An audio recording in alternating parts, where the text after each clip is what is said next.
So today we will discuss about the test of compressibility. हम अब ये test करेंगे कि सॉलिड, लिक्विड और गैसेस में से किसको कंप्रेस किया जा सकता है या कौन इनकम्प्रेसिबल है। और इसके टेस्ट के लिए आपकी एनसीईआरटी बुक के अंदर, साइंस की बुक के अंदर एक एक्टिविटी दी गई है जिसमें सिरिंजेस का यूज किया गया है। सिरिंज जो इंजेक्शन लगाने के काम में आते हैं, डॉक्टर जिसको यूज करते हैं हमारी बॉडी के अंदर मेडिसिन को इंजेक्ट करने के लिए, तो उसी सिरिंज का हम लोग यूज करेंगे इस एक्टिविटी को परफॉर्म करने के लिए। To test the compressibility of solid, liquid and gases. हम यहाँ पर टेस्ट कर रहे हैं कंप्रेसिबिलिटी किसकी, सॉलिड की, लिक्विड की और गैसेस की। और इसको टेस्ट करने के लिए हमने 100 ml के 3 सिरिंजेस लेने हैं। So I will make the diagram.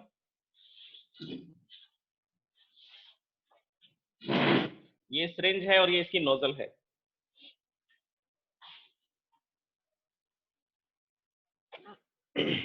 और इसके अंदर हम लोग क्या करेंगे, पिस्टन इसके अंदर ऐड होता है ये इस तरह से,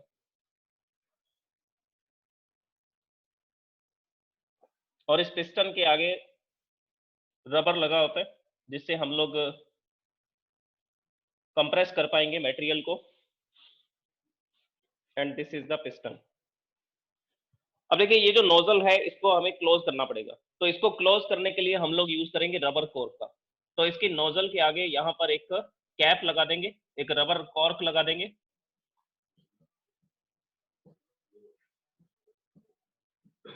देखिए क्या लगा देंगे, रबर कॉर्क। रबर कॉर्क लगाते ही ये जो नोजल है, ये जो सिरिंज का माउथ है, इसको क्लोज कर दिया जाएगा। किस तरह की सिरिंज हमने यूज की है, 100 ml syringe.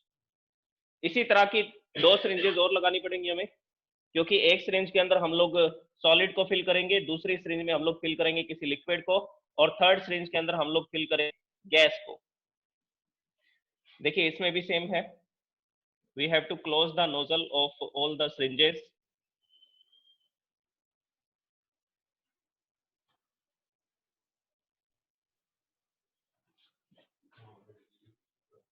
And third syringe.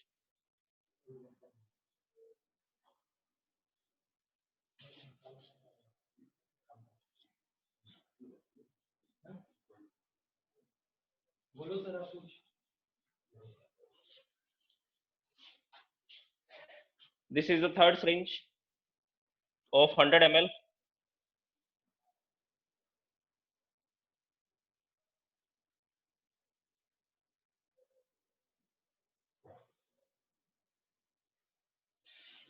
देखिए 3 सिरिंजेस का यूज करने वाले हैं और तीनों सिरिंजेस को हमने, okay students, if you are hearing my voice clearly then please raise your hands. All the students, students अगर आपको मेरी वॉइस और वीडियो क्लियरली विजिबल है और साउंड आपको ऑडिबल है तो प्लीज रेज योर हैंड्स।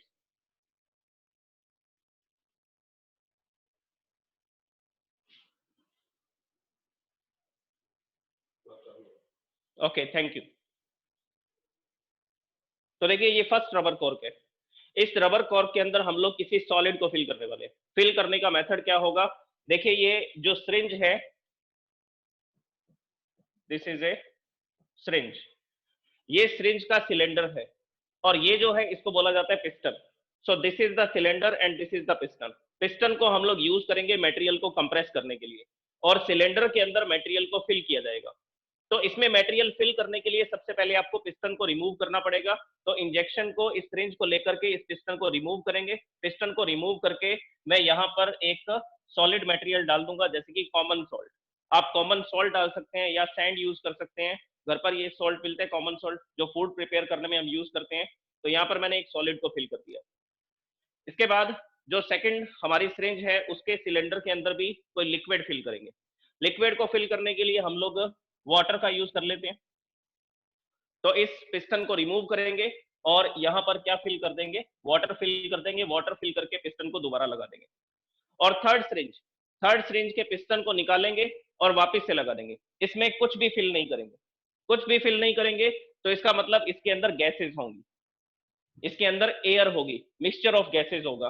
तो यहाँ पर अगर हमने कोई भी सब्सटेंस नहीं फिल किया तो ऑटोमेटिकली इस सिरिंज के अंदर आपको क्या मिलेगी, एयर मिलेगी। Air is a mixture of gases.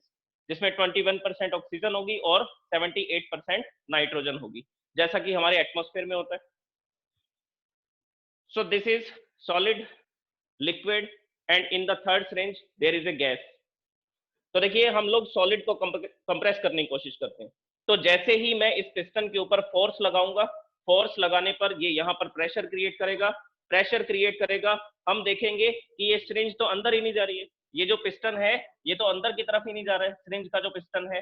तो सॉलिड के ऊपर हम लोग फोर्स लगा रहे हैं, लेकिन देख रहे हैं इस पिस्टन की पोजीशन में कोई चेंज नहीं हो रहा। ये पिस्टन की पोजीशन को हमने मार्क कर लिया कि यहाँ पर ये पिस्टन था, अब हम इसको कंप्रेस करने की कोशिश कर रहे हैं, लेकिन कंप्रेस नहीं हो रहा। कंप्रेस नहीं हो रहा, इसका मतलब जो सॉलिड्स हैं वो इनकंप्रेसिबल होते हैं। जो सॉलिड्स हैं उसके लिए मैं क्या वर्ड यूज कर रहा हूं, इनकंप्रेसिबल, या आप ऐसा बोल सकते हैं solids can not be compressed, solids को कंप्रेस नहीं किया जा सकता। सेकंड देखिए, सेकंड सिरिंज के अंदर हमने वाटर को ऐड किया, और वाटर को ऐड करने के बाद ये जो मैंने पिस्टन को यहाँ पर इंस्टॉल किया, पिस्टन लगाने के बाद मैंने इसकी पोजीशन को भी मार्क कर लिया, इसकी पोजीशन को मार्क किया। अब फिर से हम लोग क्या करेंगे, इस पिस्टन के ऊपर फोर्स लगाएंगे, फोर्स लगाने पर देखेंगे कि ये जो पिस्टन है इसकी पोजीशन में भी कोई चेंज नहीं हो रहा। अगर इसकी पोजीशन में भी कोई चेंज नहीं हो रहा तो हम बोलेंगे लिक्विड जो है वो भी इनकंप्रेसिबल है, उनको भी कंप्रेस नहीं किया जा सकता। तो सॉलिड्स भी कंप्रेस नहीं हो रहे थे, लिक्विड जो है वाटर है वो भी कंप्रेस नहीं हो रहा है। अब इसके बाद थर्ड सिरिंज, तो देखिए थर्ड सिरिंज के अंदर सबसे पहले हम पिस्टन की पोजीशन को मार्क कर लेते हैं। ये पिस्टन अभी इस पोजीशन पर है, इस पोजीशन पर है, तो एयर ने, जो गैसेस हैं उन्होंने इतनी वॉल्यूम को ऑक्यूपाई कर रखा है। अब इसके बाद हम इस पर फोर्स लगाना स्टार्ट करेंगे, ये पिस्टन को एक्सटर्नल फोर्स लगाएंगे, इस पर एक्सटर्नल फोर्स लगा करके इसको डाउनवर्ड पुश करेंगे।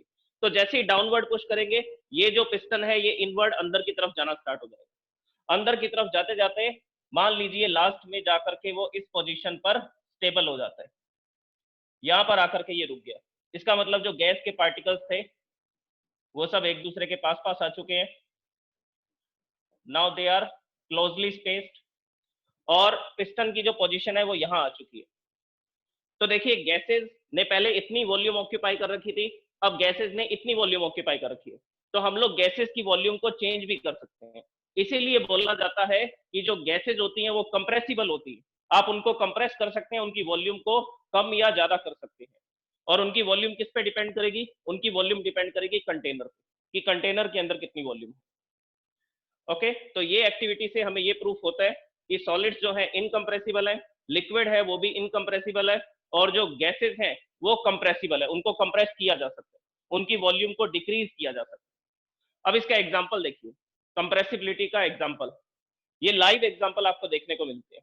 जैसे कि आपके घर पर एलपीजी का सिलेंडर आता है, liquefied petroleum gas, LPG cylinder, उस सिलेंडर के अंदर पेट्रोलियम गैस भरी गई है, पेट्रोलियम गैस, पेट्रोलियम गैस को इस तरह से भरा जाता है, उसको कंप्रेस किया जाता है। पहले गैस भरी जाती है, फिर पिस्टन लगा करके उसको कंप्रेस करते हैं, कंप्रेस करने पर वो इतनी से स्पेस में आ जाता है, फिर और गैस डालते हैं, फिर और कंप्रेस करते हैं, फिर और गैस डालते हैं, फिर और कंप्रेस करते हैं। तो उस सिलेंडर के अंदर जो गैस है वो कंप्रेस करके भरी गई है, और कंप्रेशन के कारण वो जो पेट्रोलियम गैस थी वो कौन सी स्टेट में आ जाती है, वो लिक्विड स्टेट में आ जाती है। क्योंकि आपने ये पढ़ा है कि जो गैस है उसमें पार्टिकल लूजली स्पेस्ड होते हैं, दूर दूर होते हैं, जो गैस है उसके पार्टिकल लूजली स्पेस्ड होते हैं, मतलब कि दूर दूर होंगे। जैसे कि मान लीजिए यहां पर मैंने एक सिलेंडर लिया और इस सिलेंडर के अंदर ये गैस फिल की हुई है। अब दिख रहा है आपको गैस के जो पार्टिकल्स हैं वो लूजली स्पेस्ड हैं, दूर दूर है। मैंने क्या किया, यहां पर एक पिस्टन लगाया, इस तरह से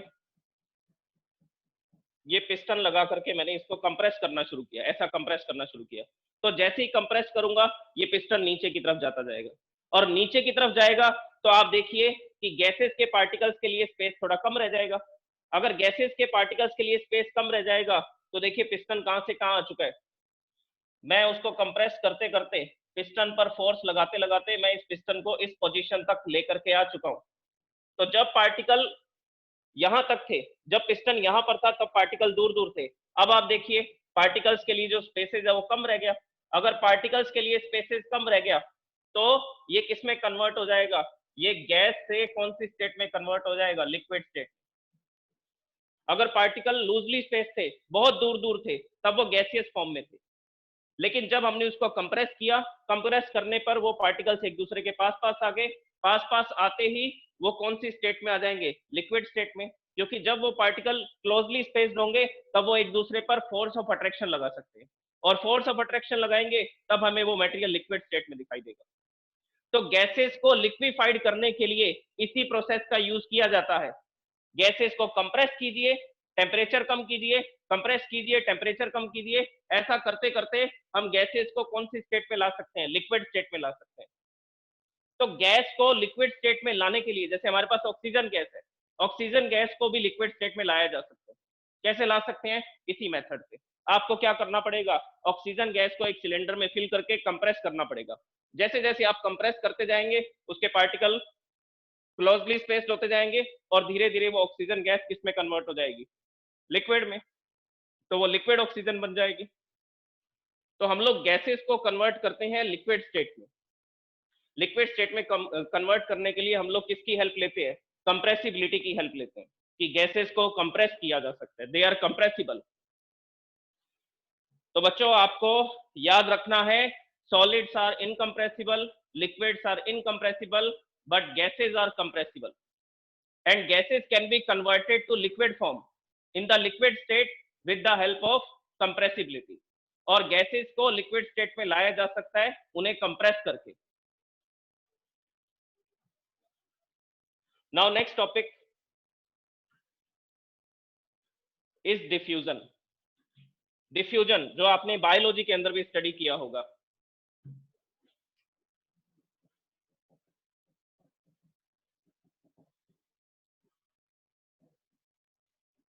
देखिए डिफ्यूजन आप केमिस्ट्री में पढ़िए या बायोलॉजी में पढ़िए, सेम है, डेफिनेशन सेम रहेगी। So first I will write the definition.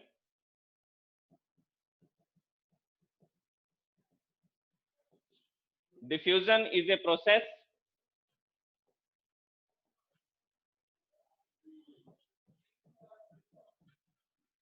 diffusion is a process of spreading out one substance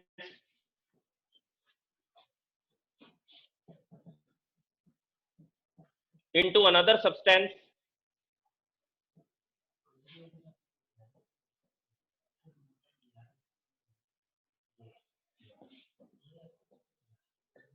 from the region of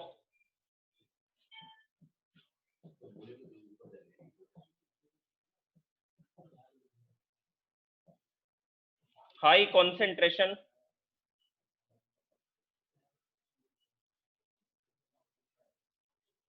to the region of low concentration।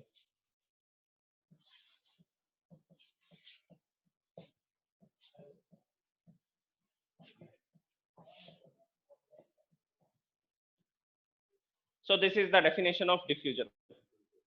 देखिए diffusion एक process है जिसमें spreading out होगा एक substance किसी दूसरे substance के अंदर। तो दो सब्सटेंसेस एक दूसरे के अंदर मिक्सअप हो रहे हैं, और ये जो मिक्सअप होने की प्रोसेस है इसको डिफ्यूजन बोला जा रहा है।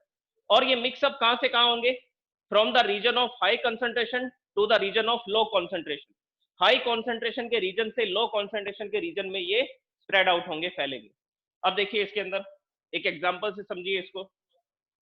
जैसे कि एक एक्सपेरिमेंट मैंने आपको करवाया था, एक एक्टिविटी मैंने आपको बताई थी, जिसके अंदर आपने ये देखा था कि 100 ml वाटर के अंदर हम लोग इंक को फिल कर देते हैं।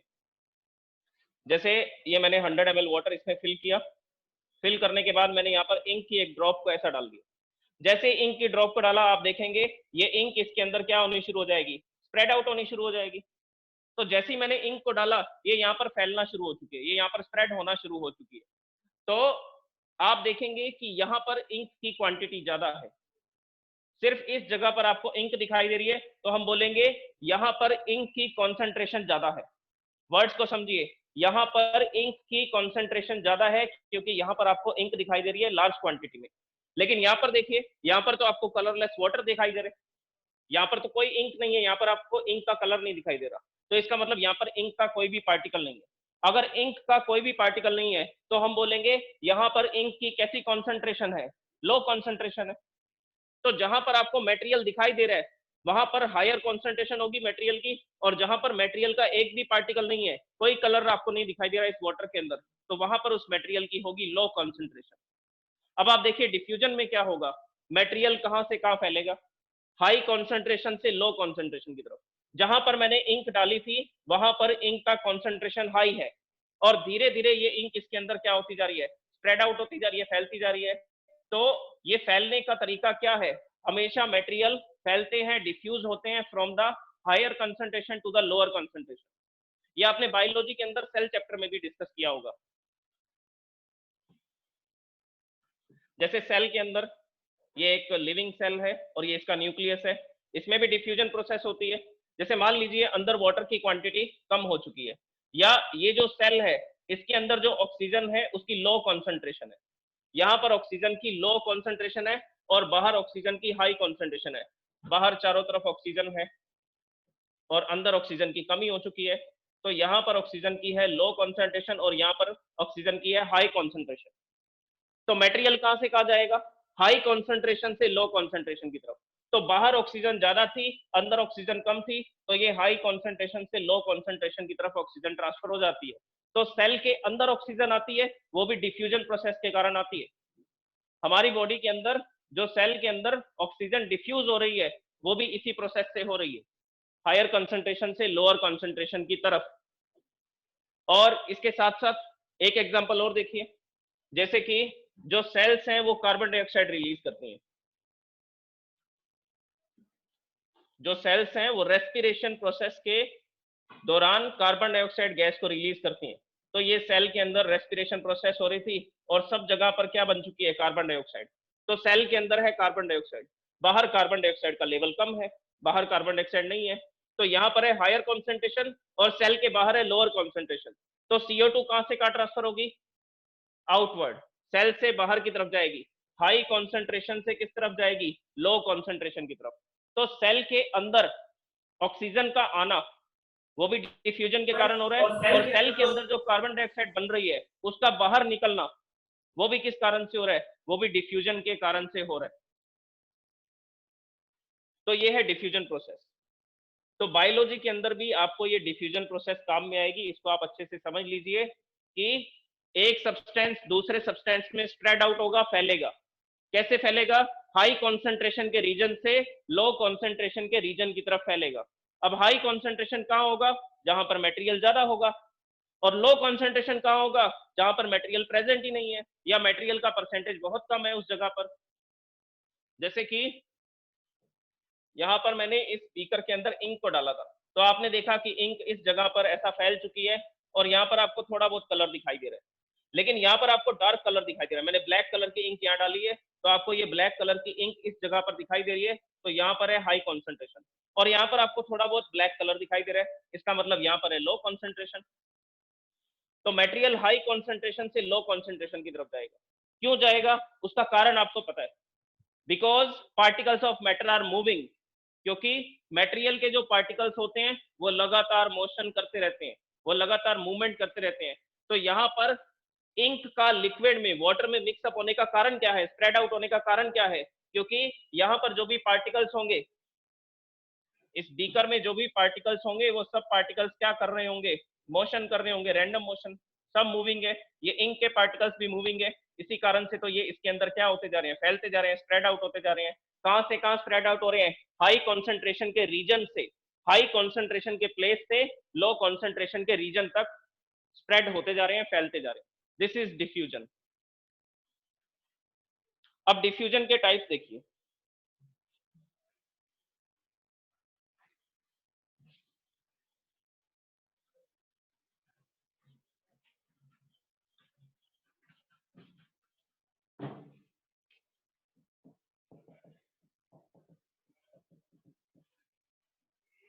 डिफ्यूजन इन गैसेस, गैसेस में डिफ्यूजन होना, दो गैसेस का एक दूसरे के अंदर मिक्सअप होना, this is the first type of diffusion.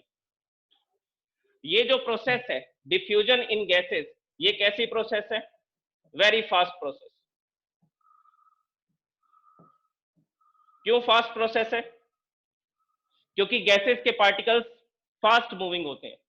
Solid के पार्टिकल्स का मोशन कम होता है, लिक्विड के जो पार्टिकल्स हैं उनकी वेलोसिटी थोड़ी ज्यादा होती है, और गैसेस के जो पार्टिकल्स हैं वो हाई वेलोसिटी से मोशन करते हैं, वो हाई वेलोसिटी से मूवमेंट करते हैं।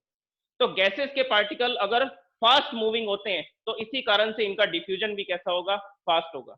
अब इसके एग्जांपल सुनिए, ये याद रख लीजिए, गैसेस का डिफ्यूजन जो है वो बहुत ही फास्ट प्रोसेस है, it is a very fast process. कारण क्या है, रीजन क्या बताया मैंने आपको, रीजन ये है कि गैसेस के जो पार्टिकल्स हैं वो फास्ट मूविंग होते हैं, वो बहुत तेज चलते हैं, और उनके फास्ट मोशन के कारण ही डिफ्यूजन की प्रोसेस भी फास्ट हो जाती है। इसका डिफ्यूजन का रिलेशन है पार्टिकल के मोशन से, डिफ्यूजन का रिलेशन है पार्टिकल के मोशन से। तो मोशन फास्ट होगा तो डिफ्यूजन भी फास्ट होगा, स्प्रेडिंग भी फास्ट होगी, फैलेगा भी फास्ट। अब एग्जांपल सुनिए, एग्जांपल इसका ये है कि जैसे किचन के अंदर फूड को प्रिपेयर किया जा रहा है, लेकिन उसकी स्मेल तो हमें कुछ ही सेकंड्स के अंदर आ जाती है और काफी दूरी से आ जाती है। जैसे किचन जो था वो तो घर के फ्रंट में था और आप पीछे वाले कमरे में बैठे हैं, तो 1 सेकंड या 2 सेकंड के बाद आपको वो स्मेल आनी शुरू हो जाती है। ऐसा क्यों हुआ, क्योंकि किचन में जो खाना बन रहा था वहां से पार्टिकल ने मूव करना स्टार्ट किया और आपके रूम तक पार्टिकल आया। तो आप सोचिए वो कितनी फास्ट आया होगा, 1 सेकंड तक तो आपको, 1 सेकंड बाद तो आपको स्मेल आने भी लग गई फूड की। तो ये डिफ्यूजन के कारण हो रहा है। तो पार्टिकल फास्ट मूविंग है गैसेस की, इसी वजह से 1 सेकंड में ही आपको उसकी स्मेल आनी शुरू हो जाती है। इसी तरह से हम लोग इंसेंस स्टिक का यूज करते हैं। देखिए क्या लिखा मैंने, इंसेंस स्टिक। ये इंसेंस स्टिक क्या होती है, अगरबत्ती।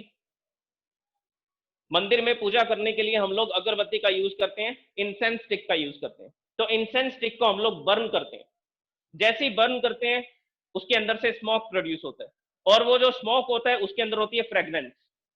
फ्रेग्रेंस अच्छी स्मेल होती है। तो एक इंसेंस स्टिक को बर्न करते ही पूरे कमरे के अंदर 1 या 2 सेकंड के अंदर आपको उसकी जो फ्रेग्रेंस है वो सेंस की कर सकते हैं आप लोग। तो 1-2 सेकंड के बाद ही आप उसकी फ्रेग्रेंस को सेंस कर पा रहे हैं। क्यों सेंस कर पा रहे हैं, क्योंकि इंसेंस स्टिक का जो स्मोक है वो 1 सेकंड से भी कम समय में पूरे रूम के अंदर स्प्रेड आउट हो गया। और स्मोक जो है वो कौन सी स्टेट में है, वो गैसियस स्टेट के अंदर है। तो इसके अंदर जो भी पार्टिकल्स हैं वो काफी दूर दूर है, गैसियस स्टेट के अंदर है। और कैसे होंगे, वो फास्ट मूविंग होंगे, फास्ट मूविंग होंगे। इसी कारण से 1 सेकंड या 2 सेकंड के अंदर इंसेंस स्टिक की जो फ्रेग्रेंस है वो पूरे कमरे के अंदर फैल जाएगी और आप उसको सेंस कर पाएंगे विद इन 1 और 2 सेकंड। ऐसा होता भी है, ये लाइव एग्जाम्पल्स है। तो खाना पक रहा है उसकी स्मेल 1 सेकंड में आ जाती है, इंसेंस स्टिक को बर्न कर रहे हैं उसकी फ्रेग्रेंस पूरे रूम में 1 सेकंड में स्प्रेड आउट हो जाती है। ये किस कारण से हो रहा है, क्योंकि गैसेस के जो पार्टिकल्स हैं वो फास्ट मूविंग है। अगर गैसेस के पार्टिकल फास्ट मूविंग है तो diffusion in gases it is also a very fast process. इसी कारण से पार्टिकल्स फास्ट मूव कर रहे हैं गैसेस के, इसी कारण से जो डिफ्यूजन इन गैसेस है, ये जो प्रोसेस है ये कैसी प्रोसेस है, ये बहुत फास्ट प्रोसेस है, जल्दी होती है। नेक्स्ट देखिए, सेकंड, डिफ्यूजन इन लिक्विड्स।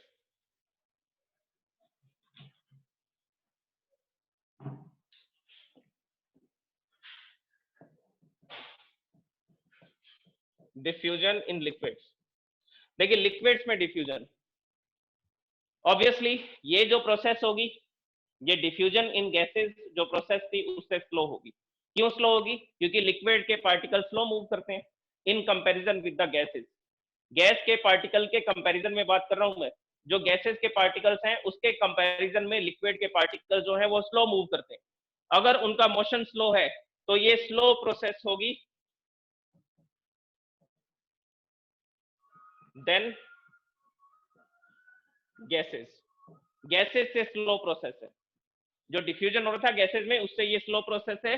क्यों क्यों है, क्या कारण बताया मैंने आपको, क्योंकि लिक्विड के पार्टिकल जो है वो स्लो मूव कर रहे हैं in comparison with the gases, particles of gases.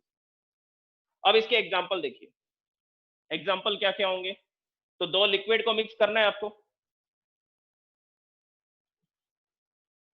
इसके लिए हम लोग सेम एक्टिविटी यूज करेंगे, जैसे वाटर को फिल किया, वाटर फिल करने के बाद मैं यहाँ पर इंक की एक ड्रॉप डाल दूंगा। ये मैंने रेड कलर की इंक यहाँ पर डाली, तो जैसे ही मैंने इंक इसके अंदर फिल की,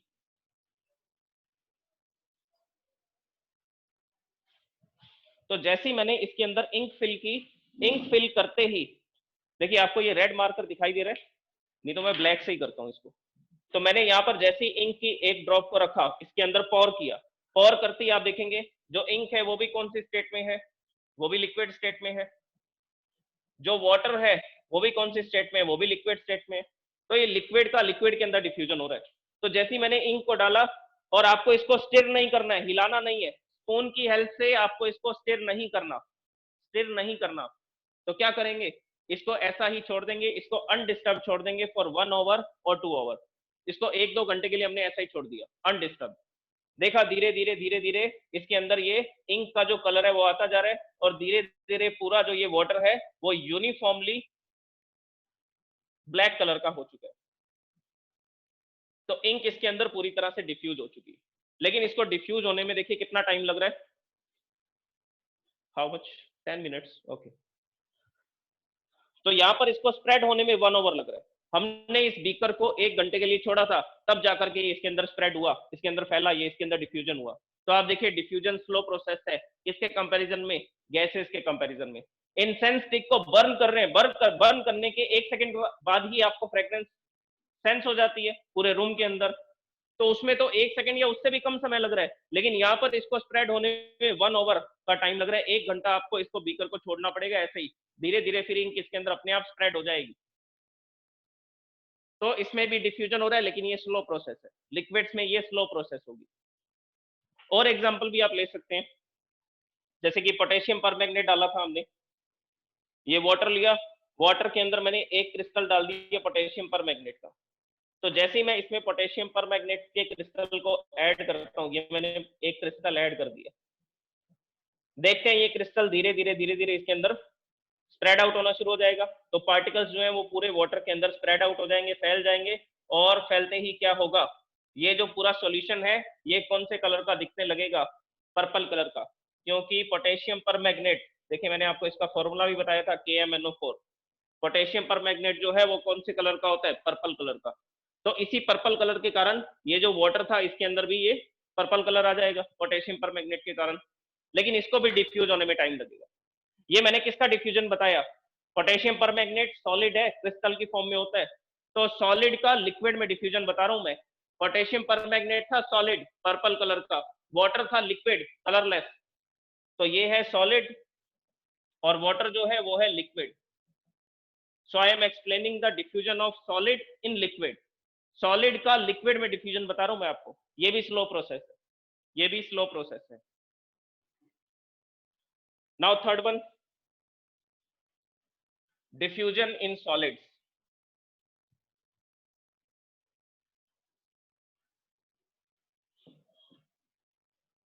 डिफ्यूजन इन सॉलिड्स, देखिए सॉलिड्स में क्या डिफ्यूजन होगा, इसके एग्जांपल देखिए। जैसे कि मैं ये व्हाइट बोर्ड को यूज कर रहा हूं मार्कर से लिखने के लिए सॉरी।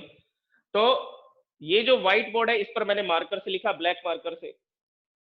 अब मैंने क्या किया, इस मार्कर से यहाँ पर जो भी लिखा हुआ है उसको 1 मंथ के लिए छोड़ दिया, हमने इरेज ही नहीं किया। गर्मी की छुट्टियां आ गई, जैसे अभी छुट्टियां चल रही थी, बोर्ड पर जो लिखा हुआ था वो लिखा ही रह गया। अब उसको इरेज करने में ज्यादा मेहनत लगती है, मैं इसको इरेज करना चाह रहा हूं डस्टर से, लेकिन ये तो इरेज ही नहीं हो रहा, ये तो इसके अंदर जम गया। अब ऐसा क्यों हुआ, ऐसा इसलिए हुआ क्योंकि ये जो इंक के पार्टिकल्स थे वो इस व्हाइट बोर्ड के अंदर डिफ्यूज हो चुके हैं। ये जो इंक के पार्टिकल्स हैं ये इस व्हाइट बोर्ड के अंदर डिफ्यूज हो चुके हैं, स्प्रेड आउट हो चुके हैं, मिक्स हो चुके हैं। इसीलिए मेरे को इसको साफ करने में, रब करने में थोड़ी परेशानी हुई। तो ये किस कारण से हो रहा है, this is the diffusion in solid, solid का सॉलिड में मिल जाना। इसी तरह से हम लोग ब्लैक बोर्ड का यूज करते हैं, ब्लैक बोर्ड पर चौक की हेल्प से लिखते हैं। तो बोर्ड पर लिखा, चौक की हेल्प से लिख दिया, और उसको 10 दिन 15 दिन के लिए ऐसे ही छोड़ दिया। अब हम देख रहे हैं डस्टर से उसको इरेज करने की कोशिश कर रहे हैं, लेकिन वो तो इरेज ही नहीं हो रहा, क्लीन ही नहीं हो रहा। क्यों नहीं हो रहा, क्योंकि जो चौक के पार्टिकल्स हैं वो ब्लैक बोर्ड के पार्टिकल्स के साथ डिफ्यूजन कर चुके हैं, उसके अंदर वो स्प्रेड आउट हो चुके हैं, मिक्सअप हो चुके हैं हायर कंसंट्रेशन से लोअर कंसंट्रेशन की तरफ। तो इस कारण से हमें उस चौक से जो भी बोर्ड पर लिखा गया था उसको रब करने में, इरेज करने में थोड़ी प्रॉब्लम होगी, because of the diffusion in solids. अब इसका एक और एग्जांपल देखिए, एक और एग्जांपल जिसमें हम लोग मेटल ब्लॉक का यूज करेंगे। जैसे मैंने एक ये ब्लॉक लिया, ये ब्लॉक था आयरन मेटल का, और जो आयरन है वो डार्क ग्रे कलर की मेटल है। आयरन के साथ में मैंने एक और ब्लॉक रख दिया, ये दूसरा ब्लॉक है, ये दूसरी मेटल का ब्लॉक है, और ये कौन सी मेटल है, ये कॉपर मेटल है। जो कॉपर है वो कौन से कलर की होती है, वो होती है रेड ब्राउन कलर की। तो इजीली आइडेंटिफाई हो जाएगा, जो आयरन है वो ग्रे कलर की मेटल है, जो कॉपर है वो रेड ब्राउन कलर की है। तो ये दोनों ब्लॉक्स को मैंने एक दूसरे के पास में रखा, और दोनों को मैंने एक रबड़ बैंड से ऐसा टाई कर दिया, बांध करके छोड़ दिया। तो जैसे ही बांध करके छोड़ा, इसको 1 साल तक ऐसा ही पड़ा रहने दिया। एक आयरन का ब्लॉक है और दूसरा कॉपर का ब्लॉक है, एक आयरन का ब्लॉक है, दूसरा कॉपर का ब्लॉक है, दोनों को ऐसा एक दूसरे के पास में लाया और ऐसा फिक्स कर दिया हमने। 1 साल तक ये ऐसे ही पड़े रहे। अब 1 साल बाद जब मैंने इनको ऐसा अलग किया, तो देखा आयरन के ऊपर कॉपर का लेयर आ चुका है। ये जो आयरन था ग्रे कलर का, इसके ऊपर मेरे को कॉपर के कुछ पार्टिकल्स दिखाई दे रहे हैं। इसका मतलब यहां से कॉपर निकल करके आयरन में डिफ्यूज हो गया। इसी तरह से ये जो कॉपर मेटल का ब्लॉक था, इसके ऊपर मेरे को ग्रे कलर के आयरन के पार्टिकल्स दिखाई दे रहे हैं। तो इसका मतलब क्या हुआ, इस ब्लॉक से यहां पर आयरन के कुछ पार्टिकल डिफ्यूज हो चुके हैं। तो कॉपर जो है वो आयरन में डिफ्यूज हो चुका है, और जो आयरन है वो कॉपर में डिफ्यूज हो चुके हैं। तो दोनों मेटल्स एक दूसरे में डिफ्यूजन कर चुके हैं, लेकिन इस प्रोसेस में काफी टाइम लगा। 1 साल तक हमें इनको छोड़ना पड़ा। क्यों? क्योंकि सॉलिड के पार्टिकल जो है वो सिर्फ एक ही मोशन करते हैं, वाइब्रेशनल मोशन। इसी कारण से ये एक स्लो प्रोसेस है। तो diffusion in solid is a slowest process. Solid का सॉलिड में मिलना ये सबसे स्लो प्रोसेस है। क्यों? कारण क्या बताया मैंने आपको? इसका कारण है कि पार्टिकल्स जो है वो सिर्फ वाइब्रेशनल मोशन कर रहे हैं। जो सॉलिड के पार्टिकल्स हैं वो फास्ट मूविंग नहीं है। Okay, thank you. Now you can raise your hands for queries, for questions. Yes, Ram Chaudhary. Sir, yes, my mister Ram. doubt was good. I am not hearing your voice clearly.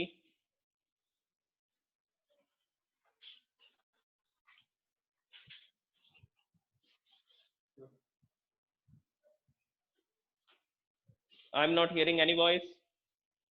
Next.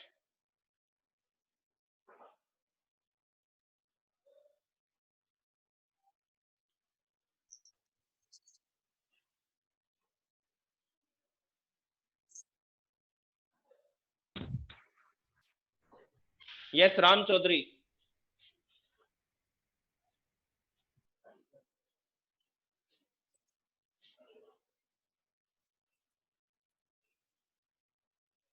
Next.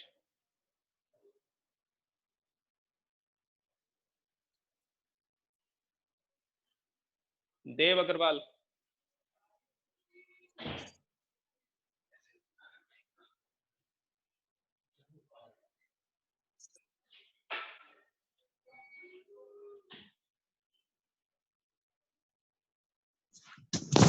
Good morning, sir.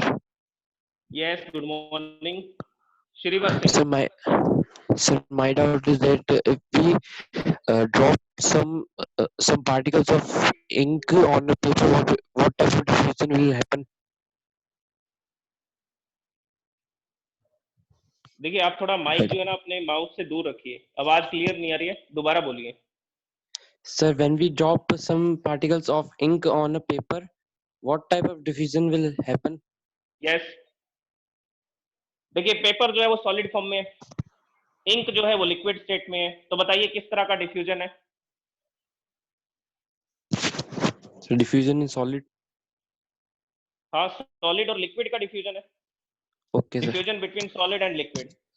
और देखिए क्या होगा, जो ink है उसके अंदर water है, तो वाटर जो है वो धीरे धीरे ड्राई अप हो जाएगा, वेपर में कन्वर्ट हो जाएगा रूम टेम्परेचर पे, और इंक के जो पार्टिकल्स है वो रह जाएंगे। जो इंक है वो कैसे बनती है? वो डाई से बनती है। इंक बनाने के लिए हमें दो चीजों की जरूरत पड़ती है। एक तो हमें यूज करनी पड़ेगी डाई। जैसे ब्लैक कलर की इंक बनानी है तो मुझे ब्लैक कलर की डाई चाहिए होगी, और इसमें क्या ऐड करना पड़ेगा? वाटर।